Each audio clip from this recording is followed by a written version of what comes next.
Thank you so much for the invitation, and a real pleasure and a privilege to join this distinguished panel and audience. So I'll share with you some updates from the PFAS Secretariat, and more specifically, those related with the revised guidance for the subnational government PFAS assessment, but also some regional trends that we see by applying PFAS at the subnational level. So let me start with a few words when it comes to the geography of PFAS. So PFAS, since it was launched, it has positioned itself as the most commonly used PFM diagnostic tool. And as of today, we have around 670 PFAS assessments applied in 150 countries. And around 42% of the assessments are subnational government assessments. So although PFAS has been applied in different settings, different tier of governments, being province, districts, municipalities, we at the Secretariat felt that there is a need to revise the framework, and more specifically, how to tailor it better to different typologies of the subnational government, but also to bring in new features of an important one of the PFM system at the subnational level that were not covered originally by the framework. So the changes in the package, as we call it, are a lot. So I will focus only on the revisions of the framework per se, and also on another important feature, which is the introduction of a service delivery module. So when it comes to the framework, so we have introduced two new indicators. The first one is about the fiscal rule and monitoring the fiscal position of the subnational government.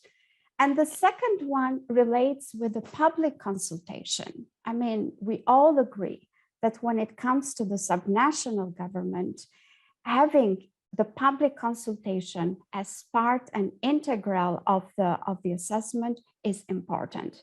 And we are measuring and assessing in three important aspects: whether the public consultation is being conducted in the preparation of the budget, in the design of the most important service delivery programs, but also in planning of the major investment projects.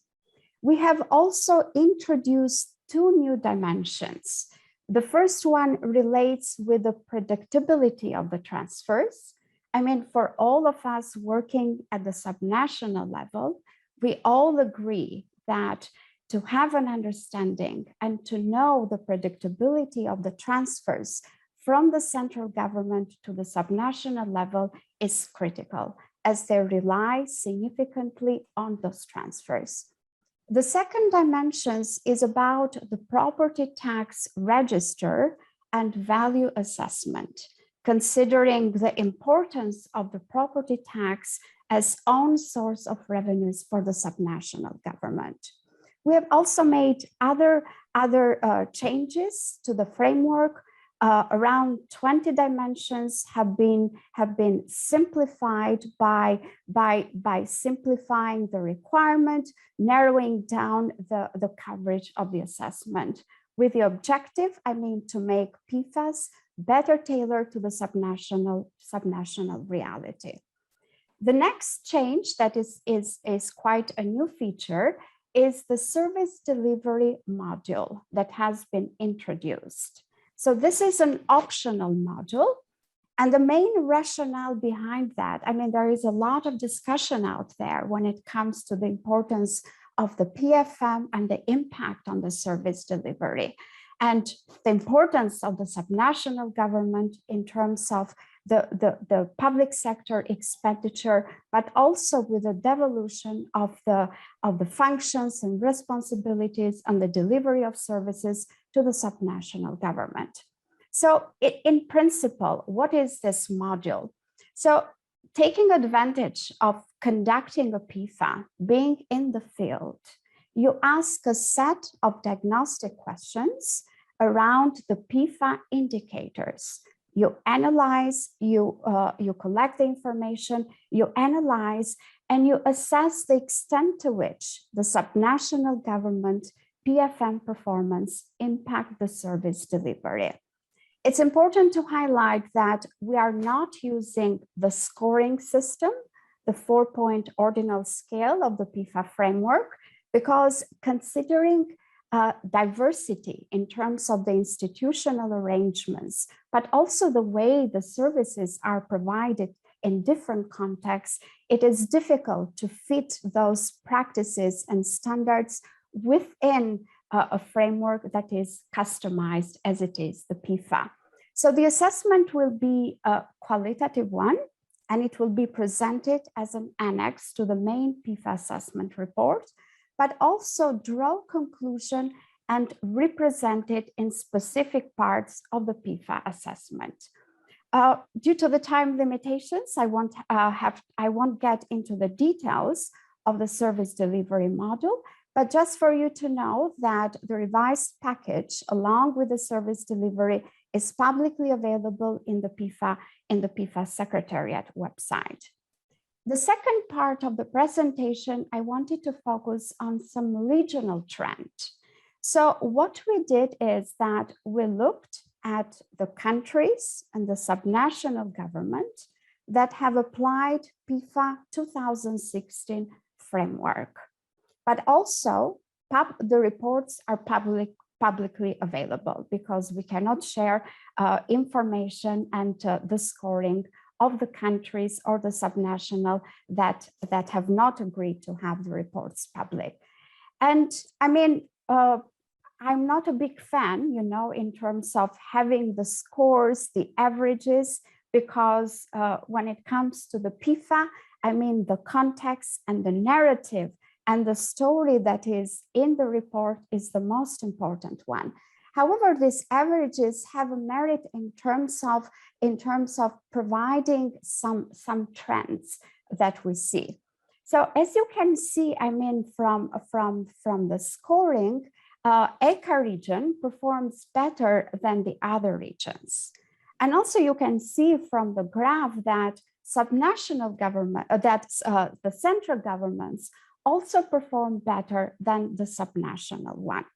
Just to draw the attention, you can see that the column when it comes to East Asia and Pacific for the subnational is missing. This does not mean that there are no PFAS conducted at the East Asia region, but simply either the reports were not finalized or not publicly available.